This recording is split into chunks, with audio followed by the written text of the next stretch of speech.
papahatid po siya ng tulong at marami pa na mga pagtulong ang ginagawa po ng kanyang opisina, ng kanyang po mga kaagapay diyan po sa ating mga nabasaan ng ulan pala ito.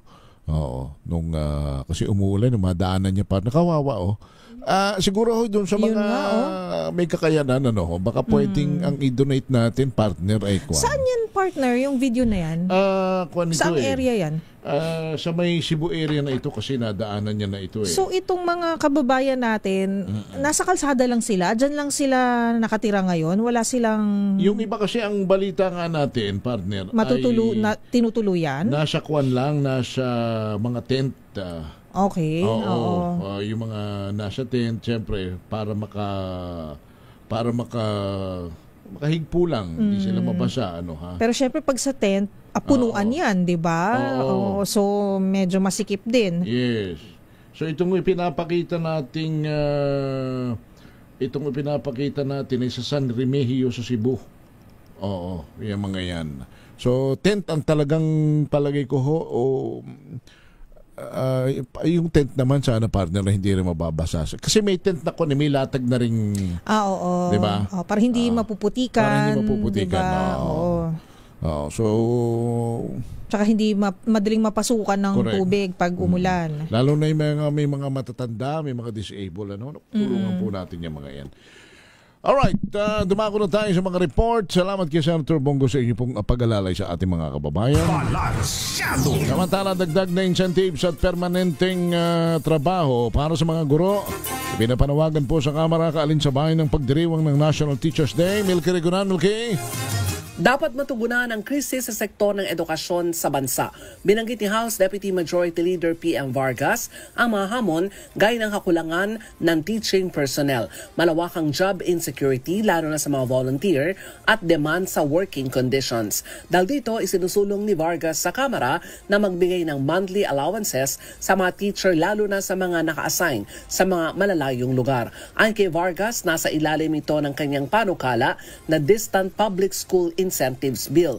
Bukod pa dito ang paglikha naman ng permanent plantilla position sa mga volunteer teachers na nakapagserbisyo na sa loob ng 5 taon. Ito naman anya ay nakapaloob sa kanyang bill na plantilla positions for the volunteer teachers bill. Ang apela ni Congressman Vargas ay kaugnay ng pagdiriwang ng National Teachers Day. Ako si Milky Regunan, nagulat para sa DCRH, una sa Pilipinas, una sa Pilipino. Maraming salamat, Manang Milky Regunan. Samantala, situation report sa Mountain Province. Matapos magkaroon ng landslide sa bahagi ng Mountain Province, Nueva Vizcaya Road. So, buong Cordillera na daw ang hindi mapuntahan. Alamin nga natin ang mga detalye live. Courtesy of RH41, Romy Gonzalez. Romy, magandang gabi sa iyo. Nagpalabas ngayong hapon lang ang Department of Public Works and Highways Cordillera ng mga road conditions sa iba't ibang lugar dito sa Cordillera kaugnay sa mga national at mga bridges na hindi madaanan dahil nga sa magkakaibang uri ng rock collapses at landslides sa ibang lugar. Dito sa Benguet ay yung mga sarado mga kalsada ay tulad dito yung Cannon Road. Nagkaroon ng soil may banta ng soil at road collapse. Kung kaya't isinarado muna ito sa mga motorista sa mga oras na ito. Yung Baguio, Itogon Road sa Sitio Goldfield at Poblacion, Itogon ay nagkaroon din ng landslide at ang alternatibong daanan ay ito yung Ukab Midas Road. Sa Abatan Mangkayan naman ay nagkaroon din ng road slip dyan at may mga nasirang stone masonry at na-scar na mga kalsada kung kaya't hindi madaanan ito at patuloy ginagawang clearing operation na sa ganun ay maibalik ito sa normal. Maging yung Cervantes sa Jan Road, via Bauco, Mabay Road ay madadaanan lamang sa light vehicles, pati yung Sitio Busan, Tabakan Barangay Road. Sa Poblacion Mangkayan naman, ewan ko kung ayan, yung area na yan, nagkaroon ng soil and rock collapse dyan. Kung kaya't hindi madaanan yung bahagi na yan ng Mangkayan. Romy, dito sa mga pinakikita nating picture, parang talagang wala nang mga masyado talagang punong humahawak sa mga lupa, no? Oo, tsaka kung na kasi lumambot na yung lupa. Oo. Dahil tuloy-tuloy kasi kasamang hindi yung ulan. Oo. At lalong lumambot pa na sa pagdating ng bagyong Paulo. Kailangan siguro, kailangan magpatulong na tayo kay Congressman Angelo Palmones, magpatanim na tayo ng kawayan. Anyway, maraming pine tree. Maraming pine tree dito. Pine tree na lang. Oo. Hindi na rin kaya ng mga pine trees dahil sa sunod-sunod na mga ulan, ano? Oo. Anyway, sa Mountain Province, yung junction ng Talubin-Barlig na tuning para Celis-Calacad Road ay hindi rin madaanan, particular yan sa Sitio Pananteo, Barangay Lingoy, Barlig. Nagkaroon yan ng soil and mud collapse. At ito naman yung mga alternatibong daanan yan, pwede sa Bontoc Kalinga Road o Bontoc Banawi Road. Samantalang sa barangay o sa Mountain Province Nueva Vizcaya Road naman, sa Guyo section sa Muki Bontoc, ay meron ding soil at rock collapse dyan. At ang pwedeng madaanan ay yung Mountain Province Cagayan via Tabuk and Lily Road. Samantalang ay pinapayuhan naman ng Bontoc Municipal Disaster Risk Reduction and Management Office itong ating mga residente dyan sa may area ng Bontoc na wag mo nang lumapit dyan sa may Chico River at kung maaari ay mag-evacuate siguro preemptively nang sa ganoon ay hindi sila mabiktima nitong napakalakas na agos ng Chico River dahil sa ngayon ay tumataas pa rin ang level ng tubig at pag ganitong malakas ang ulan ay talaga naman nakakarating sa critical ang antas ng tubig dyan sa may Chico River. Sa ngayon ay wala pa namang papaulat na anumang mga casualties o maraming mga na-evacuate dulot nga ng pagsalanta ng bagyong Paulo dito sa Cordillera Region. Maramang ay nagkukulit pa ang DSWD sa kanilang mga tulungan sa nakalipas na ilang oras paggagupit nitong bagyo sapagkat kanina ay meron tayo nasagap sa may area ng Kalinga na may ilang mga pamilya ang inilikas diyan. At makukuha siguro natin sa ilang sandali yung mga detalye at mga statistics ng mga na-evacuate na pamilya sa naturang lalawigan.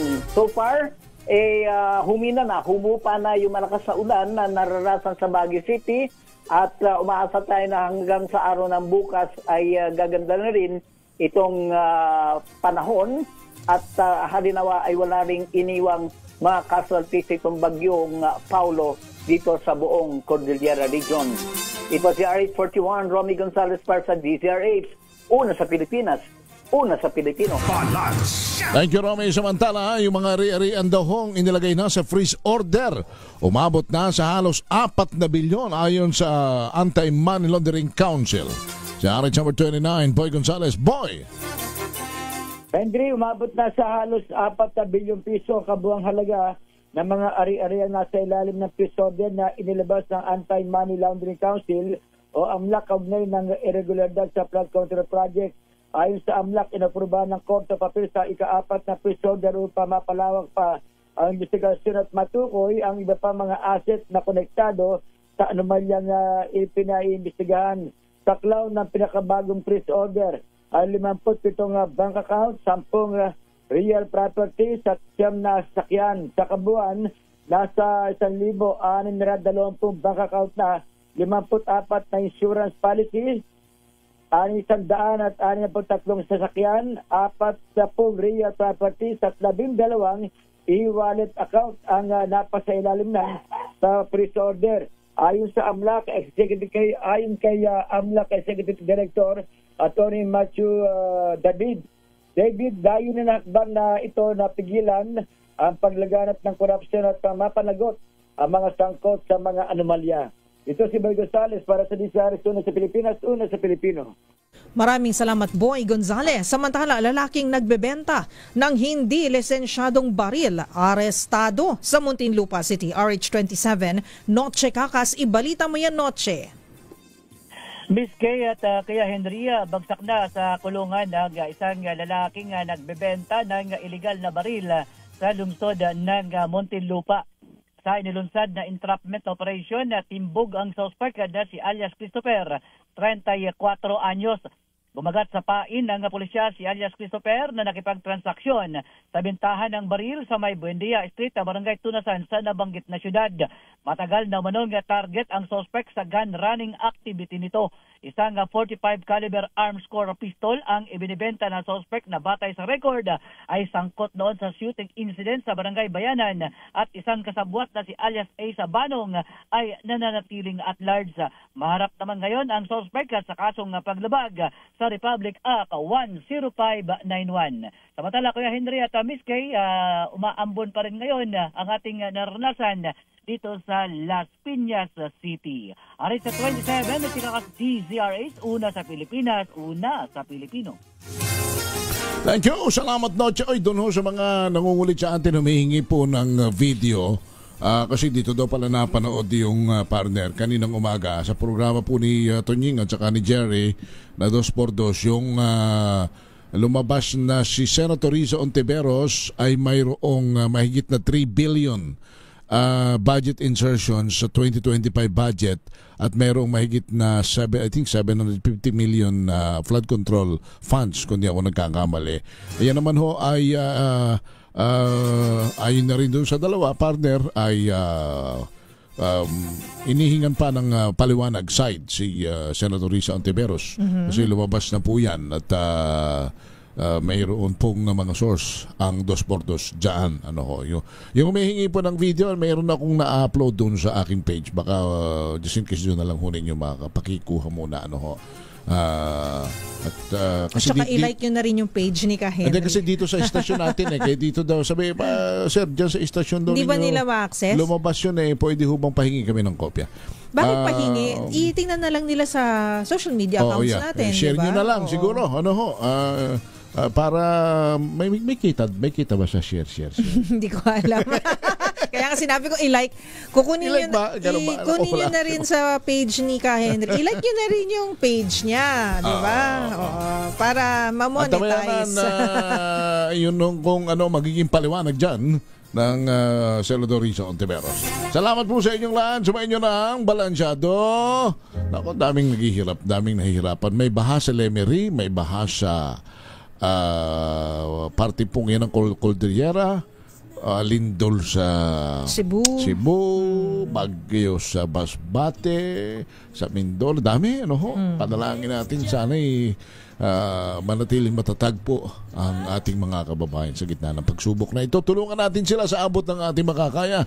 Salus Populi est Suprema Lex, the welfare of the people is the supreme law. Ako po si Henry Uri. At ako po si Miss Karen O. Young. Susunod na po si Attorney Cheryl Adami Molina sa programang DZRH Usapang Legal. At ang kanyang topic, paano maiparehistro sa pangalan ng buyer ang lupang nabili. Sana all bibili ng lupa. Alamin yan sa DZRH Usapang Legal kasama si Attorney Cheryl Adami Molina. Susunod na. Bye! Bye!